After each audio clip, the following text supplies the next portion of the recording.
তোমরা সবাই কেমন আছো? আশা করছি ভালো আছো। আমিও খুব ভালো আছি। Welcome to Bengali blogger Sonali. Welcome একটা নতুন ভিডিও নিয়ে। আজকে ঠাকুরঘর থেকে ভিডিওটা স্টার্ট করছি। আর সকালে ভিডিও করা হয়নি, ছেলের প্রজেক্ট নিয়ে যতক্ষণ না পুরো ক্লিয়ার করে জমা দেওয়া হচ্ছে ততক্ষণ শান্তি নেই। ওই জন্য এখনো আবার ইংরেজি লেখা বাকি আছে। কোন রকম রান্না বান্না সেরেছি, সেরে চান ঠান করে ফ্রেশ হয়ে একদম ঠাকুর ঘর ঢুকে পড়েছি।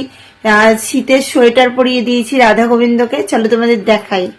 পর আবার তোমাদের ঠাকুর দর্শন করাচ্ছি। আমার ঘরের ঠাকুর, এটা ছোট্ট কিউট কার্তিক, এটা বড় কার্তিক, আরো দুটো বড় বড় কার্তিক আছে। আর এখানে দেখো সরস্বতী মা, আর এখানে দেখো রাধা গোবিন্দ সোয়েটার টুপি পরে বসে আছে।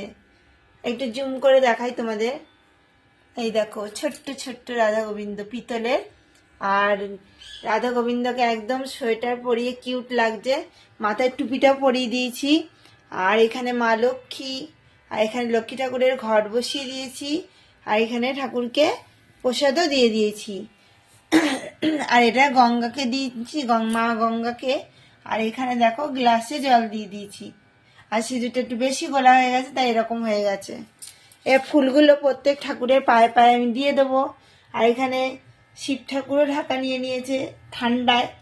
এবার অতগুলো ঠাকুরকে তো ঢাকা দেওয়া সম্ভব হয় না, সেই জন্য রাধা গোবিন্দ ওদিকে ছোট্ট কার্তিককে ঢাকা দেওয়া থাকে, আর রাধা গোবিন্দ, আর এখানে শিবলিঙ্গ। তো চলো গোটা ঠাকুর ঘরের ভিউটা দেখো, কত সুন্দর লাগছে। আর ঠাকুর ঘরে এলে একটা আলাদাই শান্তি।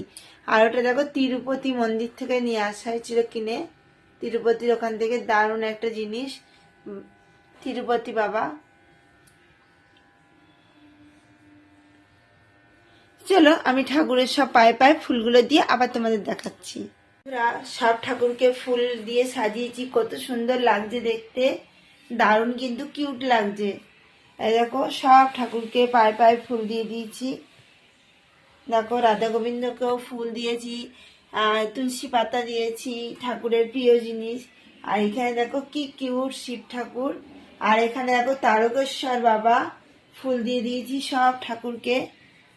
আর ফুল খুবই কম দেয়, আর পয়সাটা বেশি নেয়, কিন্তু ফুল খুব কম দেয়, তাই সব ঠাকুরকে যতটুকু পেরেছি সব দিয়েছি। আর এই দেখো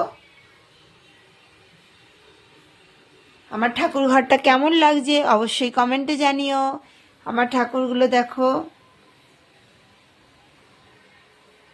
আর এখানে ধূপ জ্বালিয়ে দিয়েছি, প্রদীপটা জ্বালিয়েছিলাম, সলতেগুলো পুরো পুড়ে গেছে, ওই জন্য আবার অফ করে দিলাম। তা চলো ঠাকুরকে এবার প্রণাম টনাম করে নেবো।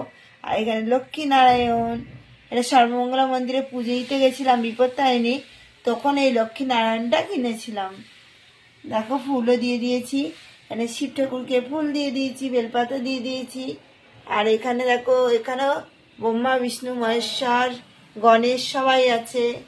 এখানে দুর্গা লক্ষ্মী সরস্বতী, আর এখানে মা সরস্বতী।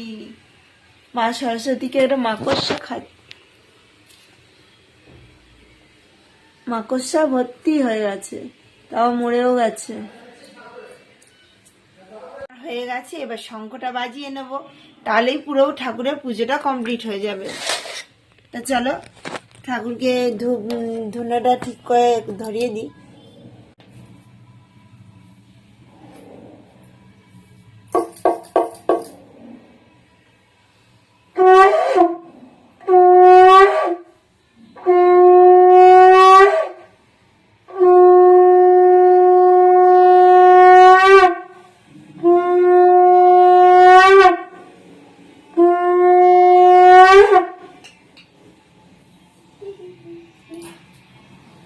এই শঙ্করের দক্ষিণের সাথে কিনে এনেছিলাম, এটা বাজাতে খুব আর আমাদের ছোট জট হয়েছে, আর ওই বাজানোর খুব মুশকিল। তা চলো শঙ্খ বাজানো হয়ে গেলে শঙ্খটা ধুয়ে রেখে দেবো, দিয়ে ধূপটা ঠাকুরকে সব দেখিয়ে রেখে এবার যাব প্রজেক্ট করতে। ধূপটা দিয়ে দিই ঠাকুরকে। ওম সর্বদেবতায় নমঃ, ওম সর্বদেবতায় নমঃ। মা লক্ষ্মী বই মেয়ে বাইরে নাচছে দেখো।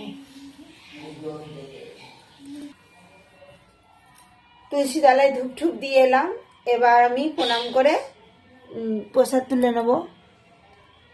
ওম সর্বদেবতায় নমঃ, ওম মা লক্ষ্মী দেব্যই নমঃ, ওম সরস্বতী নমঃ, ওম কার্তিকায় নমঃ, ওম রাধা গোবিন্দায় নমঃ, ওম নমঃ শিবায় নমঃ।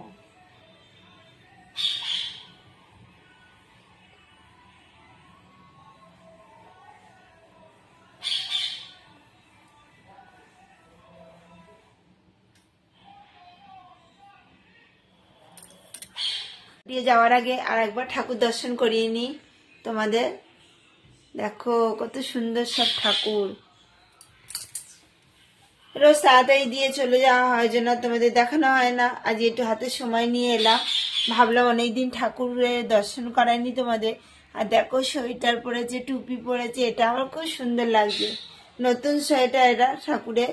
আর একটাও আছে এরকম অন্য কালার। তা আমার ঠাকুরের সোয়েটার টুপি কেমন হয়েছে অবশ্যই কমেন্ট করে জানিও। চলো ধূপটা জ্বলতে থাকুক, আর একটা ধূপ জ্বালিয়ে দিয়ে যাবো। বেশ ধূপ ধুনোর গন্ধে বেশ ভালো লাগে। আর এটা রাধা গোবিন্দের পালক। মতো ভিডিও আমি এখানেই রাখছি। আমার ভিডিও যদি ভালো লেগে থাকে অবশ্যই চ্যানেলটা সাবস্ক্রাইব করবেন, লাইক কমেন্ট শেয়ার করতে ভুলবেন না। কাল আবার নতুন ভিডিও নিয়ে খুব শিখে আসছি। সুস্থ থাকবেন, ভালো থাকবেন, সবাইকে ভালো রাখবেন। বাই।